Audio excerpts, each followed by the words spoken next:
Good evening, namaskar.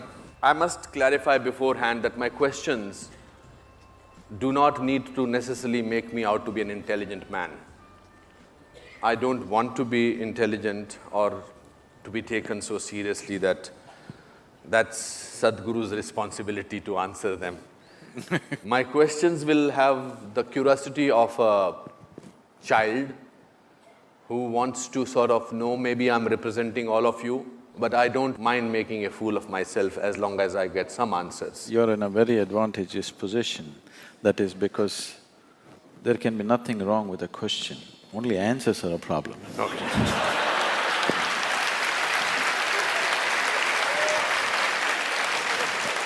So it's advantage you, the very beginning. Great.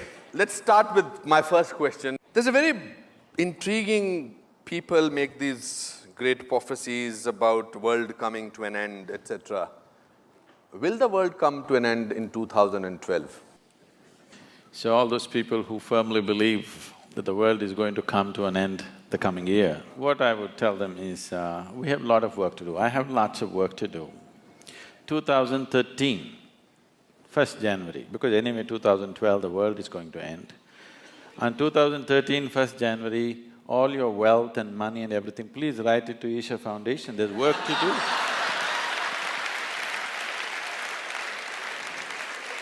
The world is anyway going to end, what are you going to do with your money?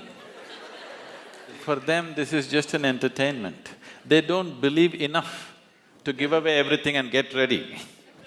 They just want to play with it. All vain minds are always looking at prophecies, they're looking at predictions, because they don't have a plan for their life. Those who are incapable of making plans always fall back on predictions and prophecies. Yeah, but I'll just request to give me 2% of that money that goes to your foundation. Do you believe that there is a God? Let's come to this. Before we handle God, let's handle belief first. Why do you believe something?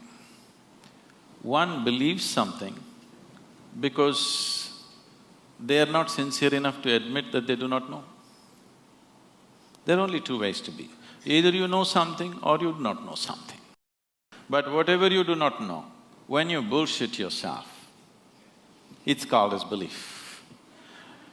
Instead of simply admitting, I do not know, you want to believe something. Somebody believes there is God, somebody believes there is no God. Both are in the same boat.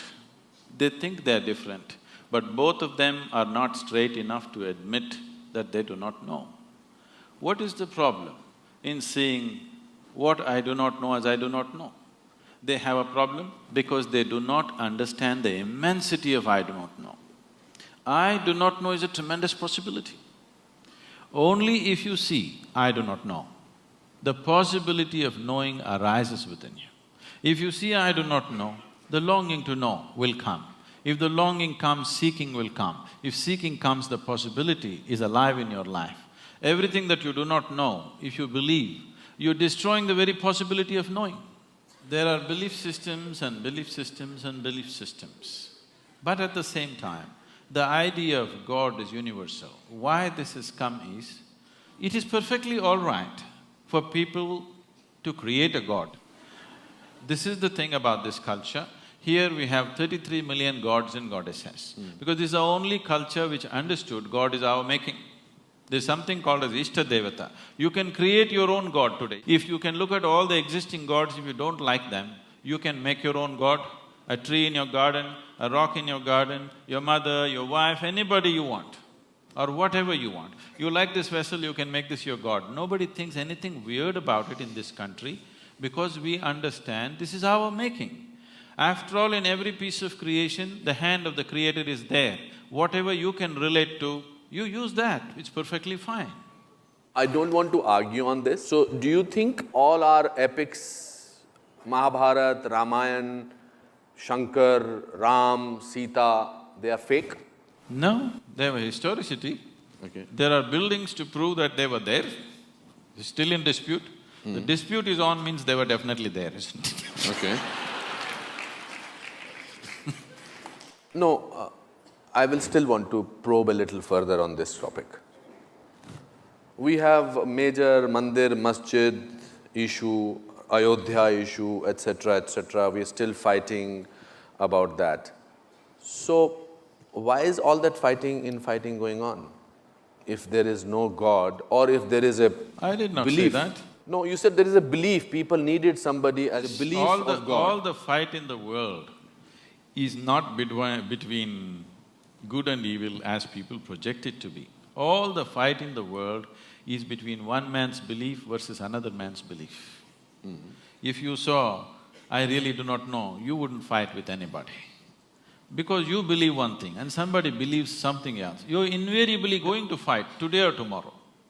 It's just a question if you can manage them for some time. Someday it'll spill out on the street. There was a time when people worked with the instrument of belief, when the human intellect was in a certain way. Today it is time there is substantial intellect on the planet. Today it is time that we establish a certain level of seeking in a human being rather than just pumping him up with belief. Why do people believe you? Who said they believe me? This is a huge full house. No, they're looking… Everybody is they're clapping. sitting there evaluating every word that I say. I don't think they believe whatever I say. To me, they look smart enough to understand and evaluate. I have performed in this auditorium, it's never been so full. So there has to be something in their belief in you which makes them look up at you. Why do they trust you? Why do they believe in you so much? Now let's take off the word belief. Yes, they trust me. Okay, I mean, my word may be different. Do you think that Sadhguru has powers which you don't have? They can't ride a motorcycle like me, I'm sure. What are those powers? What makes you different? What makes you special? What makes Pallavi Gupta writing a book on you and calling it you? What makes people over here, so many people I know who will not come to a function like this, they are here and they are here on time. What is it in you that makes you different? Because they know if they don't come on time, I won't let them in. But they dare not do that. So what makes you different? So what is different? It is not a question of something being different.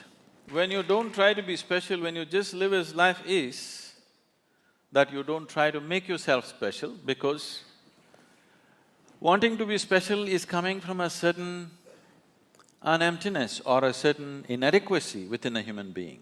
Where is the need to be special? Every human being is unique in his own way. If he tries to be special, he'll only end up aping somebody, he will not be himself. So, when the life is unique, every leaf on the planet is unique, every atom in the existence is unique, where is the need for you to be special? Being unique is better than being special, isn't it? You have not yet answered my question. I feel that it's important for me to know. Yes. What is unique about you? See, the very nature of the existence is like this, the very nature of what's happening around you is like this. If you convert mud into food, we call this agriculture. It's the same mud. Can you eat the mud? Can you take it on your plate and eat it? No. But if you wait, you put a seed and wait, the same mud becomes food, and how we value it and eat it. But it is something else, but when you eat it, it becomes flesh and bone, it becomes you, and it's so valuable for you and so many other people. So this is the way of the life. What is filth will become a flower, if only you mature it in the right direction. This flower, its beauty and its fragrance comes from filth. The more filth you put at the root, better the flowers will grow. So, the question is not about what is different, the question is not about what is special, the question is just about, will you allow yourself to mature or will you let yourself just roll in filth? I feel very proud to be an Indian, and I'm sure a lot of people feel. But corruption bothers me, and I'm sure you also spoke about it. Do you think spirituality can help get rid of corruption to some extent? So let's understand this corruption properly in its right perspective.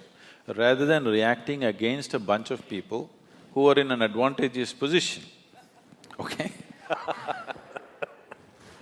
Why I want you to understand this is because for the first time in the history of independent India,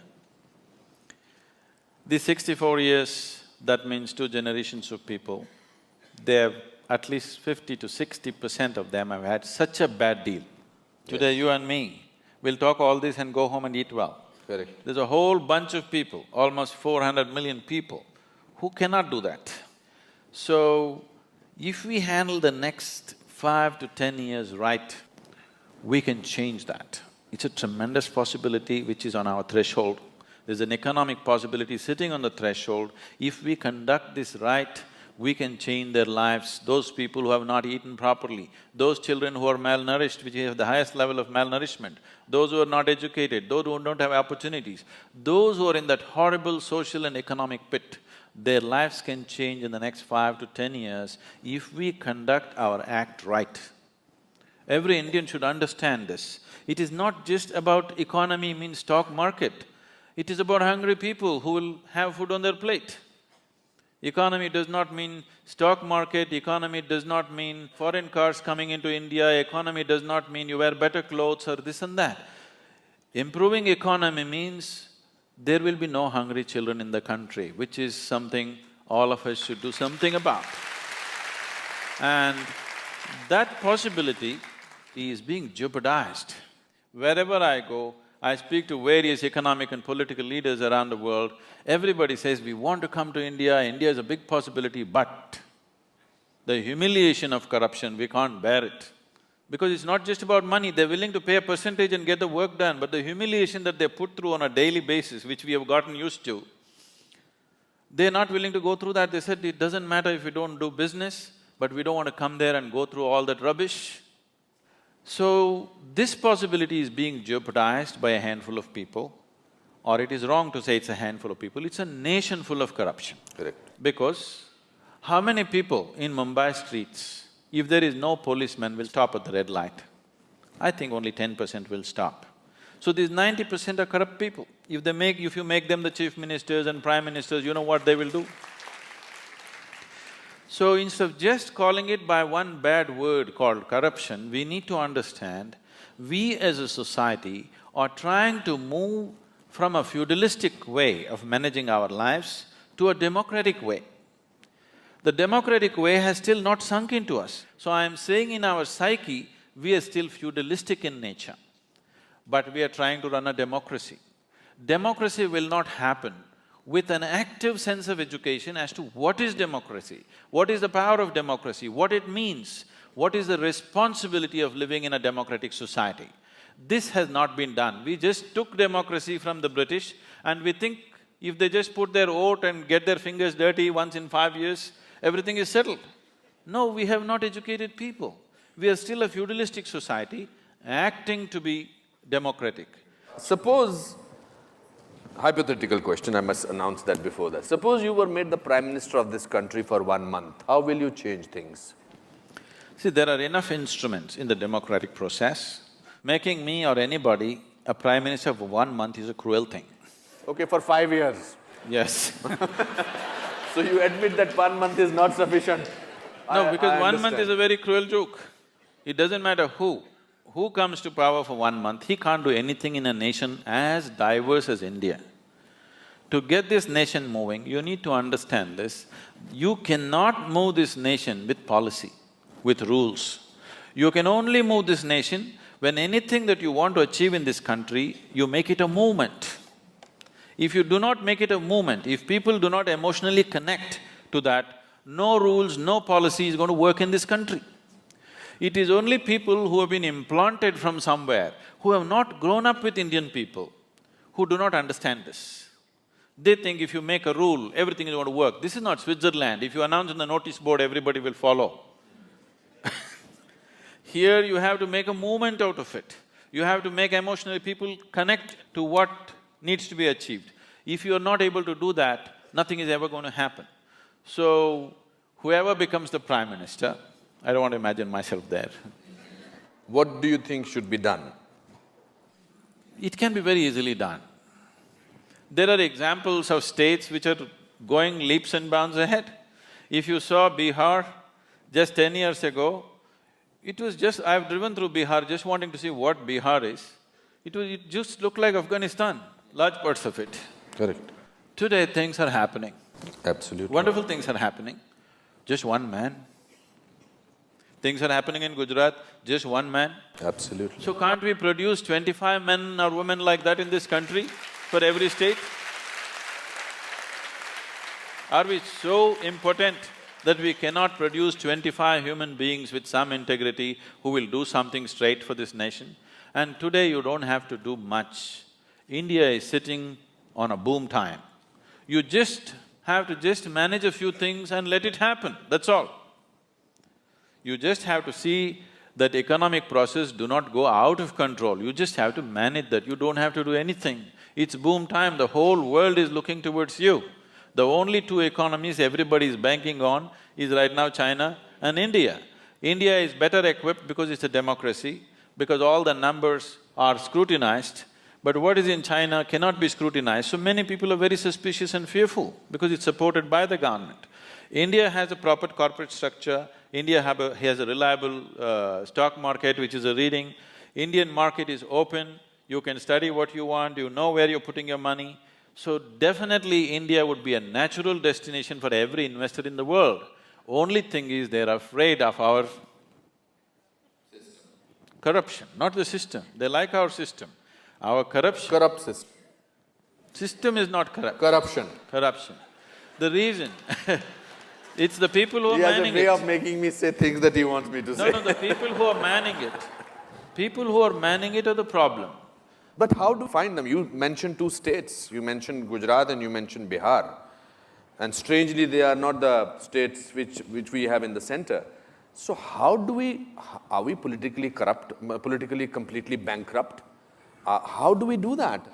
No. It is only because common people are not participating in the democratic process. Yes. Participating in the democratic process does not just mean once in 5 years you cast your vote. Most people don't even do that.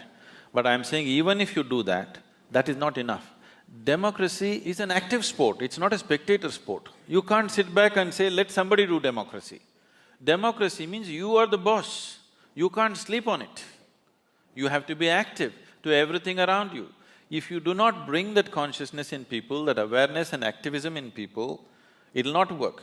At the same time, for everything you protest, for everything you call a bandh, for everything, it's our culture. People have understood the technology of how to stop the nation, bandh, hartal, but how to run the nation, it's a different technology. I'm saying, at least once a month, in your street, in your region, whatever is the sticking points in your area, in your street, just make a list of that, get a few people together, whoever the councillor, the MLA, call him for a meeting, talk to him what needs to happen. Casting vote once in 5 years is not good enough because you employ somebody and you don't see that he works. That is not… does make sense, isn't it? I grew up in a lower middle class family, small town. As a child, I had a great sense of wonder about everything. I till today have a great sense of wonder. I'm very happy to be talking to you. I don't see that in today's children. I don't see a sense of wonder in today's children. Because they replace the wonder with www. Exactly. Exactly, that's right. They know the whole universe before they're 6. Exactly, they know everything. They just have to press Google and all the information. But information does not necessarily translate into knowledge at all. So how do… and they always say this, that's the way I am. I don't see… my grandfather even at the age of 84 said, that's the way I am.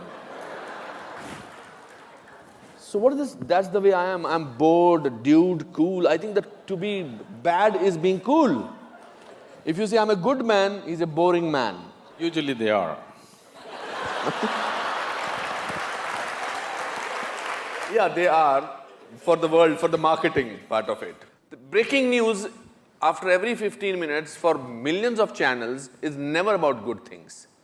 It's only about disaster, rape, swindling of money. We are marketing fear. We are becoming people who are constantly made to feel, suddenly in India also, that we are living in a world which is not very, very peaceful, which is a dangerous world. We are becoming, pardon my saying, like America, where we don't look at somebody for a little longer. I was in America 2 years back. I was looking at somebody thinking whether should I ask him my hotel, because in my hotel there was a mall. So I went into the mall, and when I came out, I could not see my hotel because I must have got out from somewhere else. So I was looking at somebody to ask him whether should I ask him where my hotel is. So he said, "What are you staring at?" I, being an actor, I said, "Am I staring at you, sir? I'm sorry. I did not know I was staring at you." Poor fellow actually dropped me to my hotel.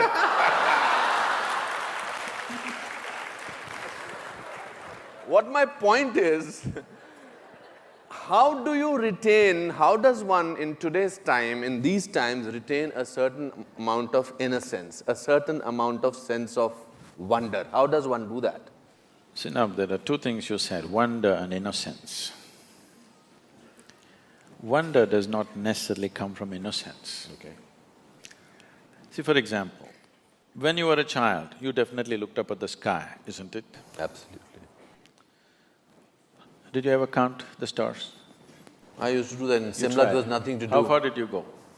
Oh, no, nothing. I could not go beyond 100 or 200. So I meticulously sat down on the terrace, counting, trying to make, segments of the sky and trying to count. I've gone up to 1700, and then you get mixed up. What was there is not there, what was not there has come, it gets all mixed up. But today, that itself was wonder. 1700 just blew my mind. Today scientists are telling you there are over 100 billion galaxies, not stars, 100 billion galaxies. So as you explore, as you know, the wonder will increase because you realize the nature of the existence, then wonder will just explode. So wonder is gone not because of lack of innocence or because of innocence, because what we call as knowledge, stupid conclusions about life. Today people are carrying their attention deficiency like a qualification. Anything in this existence will yield to you only if you pay substantial attention to it. But now people have become like this. They can't look at anything, everything is check. Now in this condition, there will be no wonder, only conclusions in your head. There is no perception, there is only, monologues going on in your head. There is no perception. If there is perception, all noise in your head will just stop. If you're looking at something absolutely beautiful and engaging, everything stops. Why people are enjoying your cinema is just this, you switch off the lights, they focus on the thing for those whatever few minutes or 90 minutes or whatever, their usual monologues are gone, something else is happening. It is the attention which is making the difference. It is not what's playing on the screen. It is what is playing on the screen is instrumental in grabbing the attention, but it is the attention, continuous attention, which is making the experience of being there. So, this is a rudimentary form of meditation. It's called dharana. So how does one in today's time retain that attention span? One simple thing is, everybody must do something about themselves. Every child, every school should bring this dimension that a child is required to pay attention to something continuously. It could be music, it could be dance. See, you cannot do music or dance unless you pay attention to it, You'll make a fool of yourself if you do not pay enough attention. But you can pass an examination without attention, understand? That's right. I've seen this simple thing. Children came to us, we have a Isha homeschool, which is done in a very different way. I one day went to the assembly, all these 6.5-year-old kids, they're all like this. I said, why are the kids like broken tops? Why are they shaking around like this? Then I just brought this thing, simply every day in the morning, sari gama pada nisa, 15 minutes, everybody must do. You go there after 2 months, they're all sitting like this. That's all it takes. You just take them into the jungle, make them walk for a night without torches, without cell phones, without anything, in a protected atmosphere, you will see within one night, there'll be a tremendous transformation in the sense of wonder in the child's life. But we are making them physically incapable of these things. Sitting just in front of the computer, they're becoming physically incapable. When physically it hurts, they will protest, they'll not do anything. So it's something that parents must take care of. Bringing up your child does not mean just sending him to school and getting marks and grades and nonsense. Your child in body and mind should grow up to full capabilities. That is when it will manifest in his life as success. Just marks will not manifest as success. For that, parents also have to be… Of course.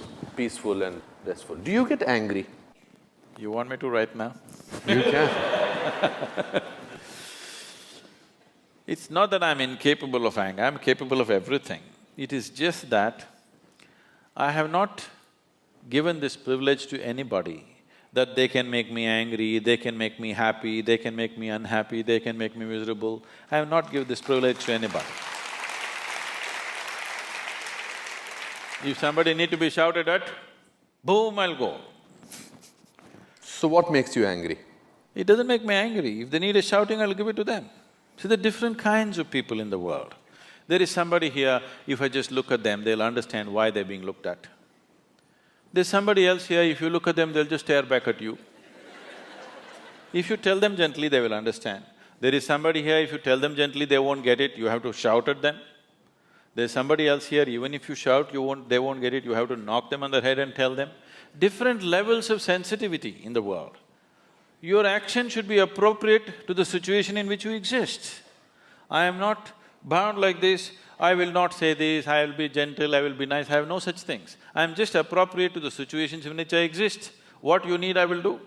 If you need only shouting, I'll do. What's my problem? What's your shortcoming? My shortcoming is, I'm not tall enough.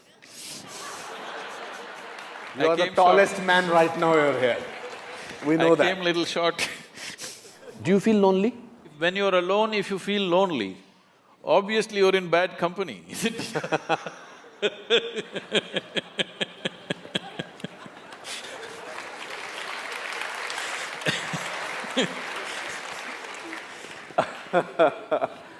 It's a great journey to be talking to you, I must say. If you have to describe, before we go to the questions to the audience, if you have to describe yourself in one word, what will that word be?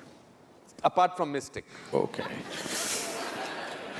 Would you consider wildlife as 2 words or 1 word? For you, it's one word. 1 word. Life, uncultured, uncultivated, just wild and as it is. That's me. You're very warm also. Just life, nothing else. It's been very enriching talking to you, I must say that I feel rich. Okay, so questions from the audience? Yes, please. Kiranji wants to ask a question, yes. I'm sure it's for him. Not for me. All the questions for Anupam still remain unanswered, even though I've asked them very often. So I won't attempt it again. But I want to say that I'm very privileged to finally see you in person. Your book, Mystic's Musings, which I read many years ago when I lost my brother, my younger brother, and it was a great tragedy in the family and something that I was finding very difficult to cope with. It gave me great amount of courage and made me feel much better. Also, it talked a lot about spirits, it talked a lot about life being a continuous process. In that, you write about when you and your wife, everybody was constructing the Dhyana Lingam. And you talk about how the thread of life or the grasp of life, something to that effect, became very fragile when she could not hold on to it and she passed away. What exactly did you mean by that?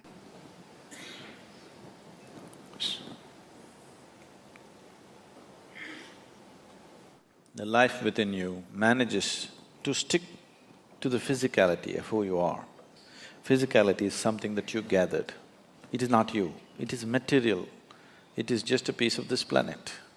what you gathered from the planet, if it has to stick to the life that you are, you must be in a certain level of reverberance.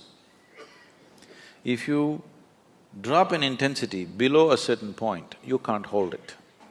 That is called as dying of old age. If you have seen anybody close up who are dying of old age, you will see his eyes become feeble, life becomes feeble. It's like the body is struggling to hold it, but it can't hold because it's become too feeble. If the reverberation goes below a certain level of intensity, it can't stick to the body, it will leave. So that is generally understood as leaving peacefully because without struggle it just passed on. So that is if the intensity drops. Another way to leave is you raise the pitch of life's intensity to such a pitch, it went beyond normal pitch, then also you leave the body. So spiritual sadhana is trying to get the pitch of your life to the highest point, because only if the intensity of life is high, it's like the voltage is high, that's why the lights are bright. If your voltage is low, the lights will be dim, your awareness will be dim, your perception will be dim, all you will know is just survival process. So you want to pitch it up. So when you pitch it up beyond a certain point, there is always a danger that you will slip out. So we will fix certain things.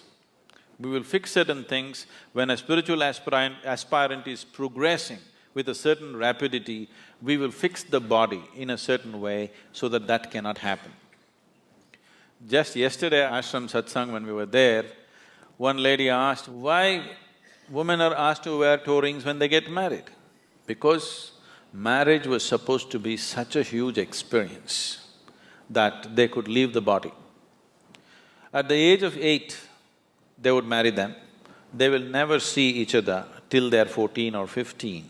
But emotionally, psychologically, she is cultivated to believe that her husband is like God. When she meets him, life will explode. That possibility in the child's mind has built up. When she is physically mature, she is brought into marriage. Because in this country, in this culture, there is no business, there is no marriage, there is no child, there is no family. Everything is just a tool towards your liberation and mukti. You get married because you want to use that as a tool to your liberation. You raise children because you want to use that as a tool to your liberation. You become a sannyasi because you want to use that. It does not matter what you do. Everything is towards your mukti or liberation. Because of this, they nurtured this girl and boy in such a way that for 4 to 6 years, they have not seen each other, but they're made to believe when they meet, something is going to happen. In the child's mind, it's grown to such a big possibility. Something does not mean like how today's teenagers are thinking, something means there's only one thing, there's no something, okay? They're not thinking about that one thing alone. It is not just two bodies meeting, not just two minds and emotions meeting, two lives being merged into one. So we created various devices, there's something called as Mangal Sutra. Sutra means… what is a kite in Hindi? Patang. Patang, is it? You have a sutra for that? Yeah, door. So if you have the right kind of sutra, the kite will fly. So the Mangal Sutra is that you prepare it in certain way. It's an energy thread and you're supposed to replace it every year. Somebody who knows what it is gives you a live sutra, matches the husband and wife, their energies in such a way, they are not just bound in body, mind and emotion, they're bound as two lives. Any number of events have happened like this in the past, which is becoming more and more rare these days. If a man or a woman dies, within 40 days, the husband or wife will also just die. Have you heard of this? Yes, yes. There was a time when the film people were singing Janam, Janam, all that. Now they're talking expiry date for relationships. No Janam Janam songs anymore? No Janam Janam songs. No. Because the idea was to bind two lives. How the bodies match, how the minds match, emotions match is not important. Two lives are entwined. So, there is a kind of bonding. Many of them have never spoken to each other. There is a bonding which is unexplainable. The sense of bond that they felt was so deep because it was a scientific process of binding two lives in such a way that there is no question of compatibility, this, that, it doesn't matter. You marry a devil, still you're bound, and you feel an ecstatic sense within you simply because of the union within yourself, not because of what somebody else is doing. So now in a marriage, what somebody else is doing or what your husband or wife is doing doesn't matter, just the way you are is an explosive experience. This is how a lot of women lived in the past, because the process was very scientific and it was done properly. So they put this metal on the toes and also on the ring finger always, because if there is metal on certain strategic places in your body, you will not accidentally leave your body. So when you do spiritual sadhana, when we notice somebody is becoming very intense, first thing is, I will gift them a simple copper ring, which they must wear. They must wear and they cannot remove without permission. Because if this simple metal is on the ring finger, when they get into certain states of exuberance, by accident they will not slip out of the body. So she got into such exuberant states. Naturally, certain little bit of jewelry things were there. These things were never discussed till that point. The many things I refuse to discuss because devices will work well only when people do not know how it works. So we just put it on people, we never explain. But when this situation happened, I had to explain what happened. She sat there on a full moon day evening with everybody. There were people around, and after 5 minutes, it is in the shrine, she got up and went. My eyes are closed, I knew she got up. I got little irritated, because nobody ever gets up once they sit down. Till we say it is time, nobody ever gets up. And of all the people, my wife getting up and going, little irritation in me. Why is she getting up of all the people? Then I ignored it and I sat down. After 5 minutes, she came and sat down. In another 7-8 minutes, she just went like that.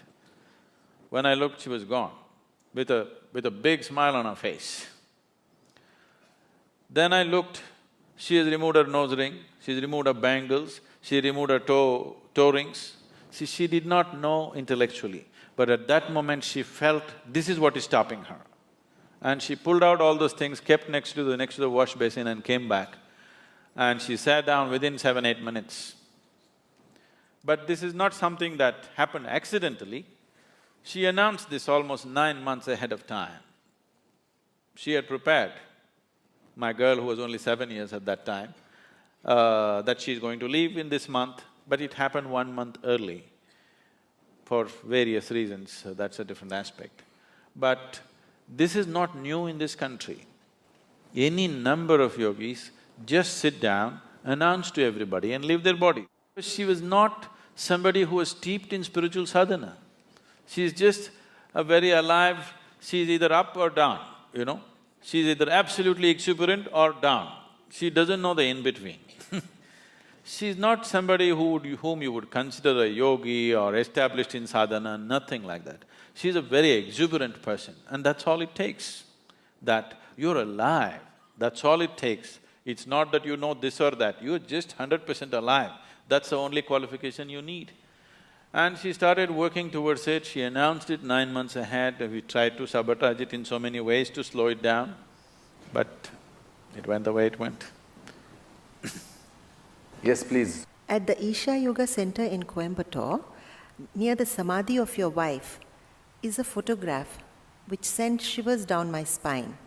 The feelings are of sheer ecstasy in my interpretation. How does one achieve that level of ecstasy in life? So every life that is here is capable of joy, is capable of blissfulness, is capable of ecstasy. The only problem is they're not able to sustain it. The problem is of sustainability. Everybody knows moments of all this. But to be there, you have not built the necessary foundations.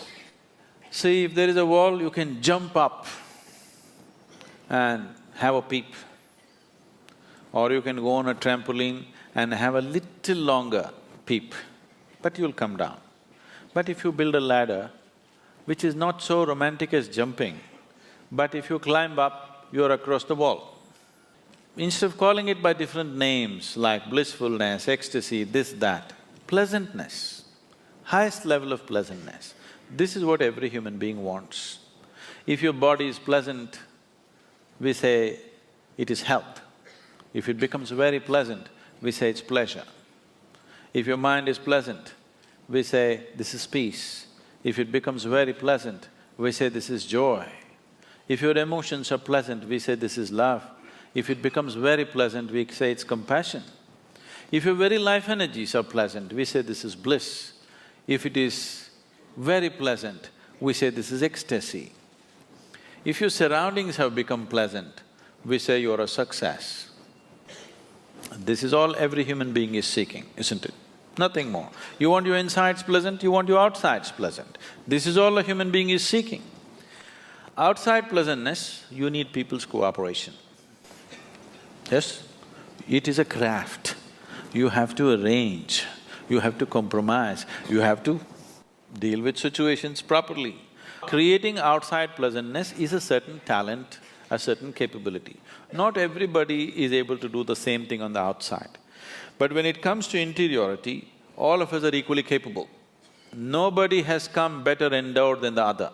Every human being is capable of the same thing in the inward dimension. So, somebody is sitting in a state of ecstasy, how to get there? Is it possible for me? Don't even ask the question, is it possible? If it is possible for me, it is for sure possible for you. But what I do on the outside, is it possible for you? Maybe, may not be. But what I do on the inside, is it possible for me? Definitely, definitely possible. Inner experience, nobody can be denied. External capabilities are different. So, what needs to be done? Whatever you've been through, the inner engineering is the fundamental. If you get this one thing right, you will naturally grow into that. The problem is, every day you keep undoing it. You understand? So every day in the morning you do this, now we are giving the Isha Kriya CD also all over Mumbai. But every day in the morning you give yourself a 3-minute crash course in inner engineering. You will see, in 3 months' time, you will be feeling very pleasant. In 6 months' time, if you simply look at a tree, you will burst into ecstasy. If you look at a cloud, you will burst into ecstasy. If you close your eyes, you will get there. No matter what, you just need an excuse, you will become like that, for sure. Because these are the fundamentals. That's why I'm saying it's engineering, because if you want to engineer something, you have to do it right, otherwise it'll not work. You can't somehow… See, you want to build this building, you can't somehow place something and hope it will stand. It will not stand. You have to place it in a certain way, then only the building stands up, isn't it?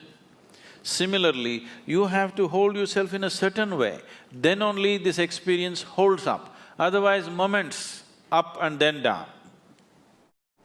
Also, I feel, with your permission, I think if you depend on others to make you happy, I think there's a possibility you may not be happy. If you decide that you need to decide to be happy, then there is a possibility. Why are you underestimating her husband? Okay.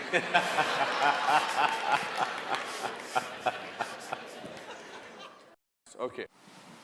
Good evening, all of you. Guruji, I would like to know, man is always craving for more and not happy at all with whatever he gets. Of course, you just explained now how happiness is an internal state of being. What would you tell to normal people as to how to get peace and happiness in their lives?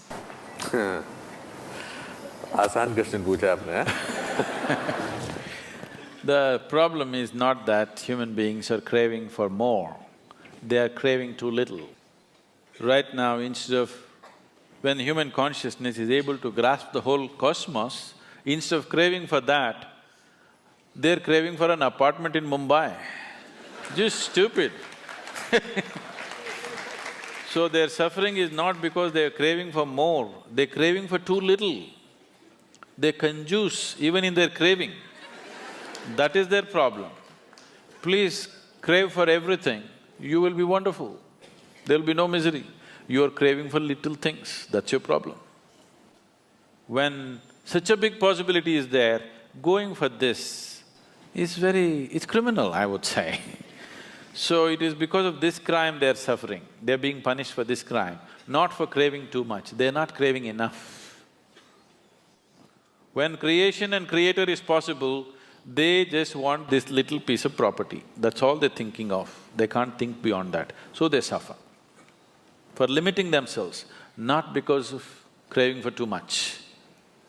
Can I do a chant? Yes, please.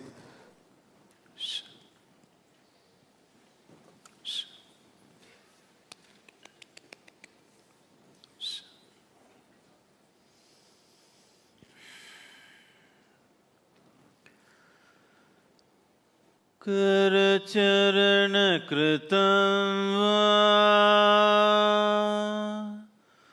kayajam karmajam va shravana nayanajam va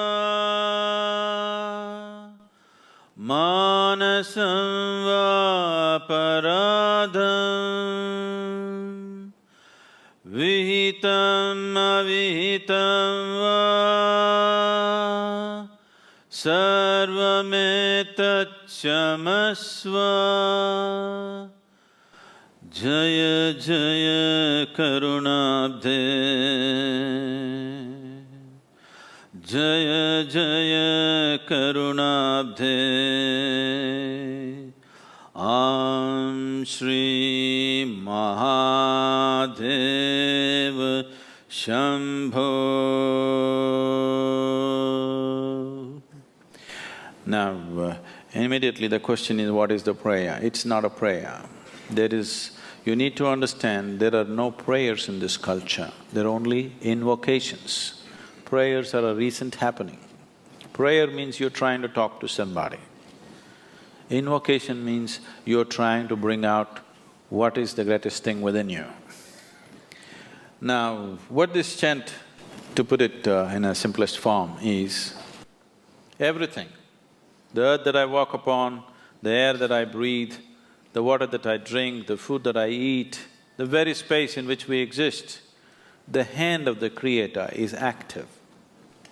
The only most beautiful thing that you can do is to be absolutely involved with this, but still not distort the hand of the creation. You do not distort the hand of the Creator. That is, something that you do is an aberration to what the Creator intends. The intelligence behind creation, what it is intending, to be in tune with that, not to do some rubbish of your own thing. So, this is a journey from being a piece of creation to being the Creator. Every human being is capable of this. It's my wish and my blessing. This should become the reality in your life. Thank you very much for being here.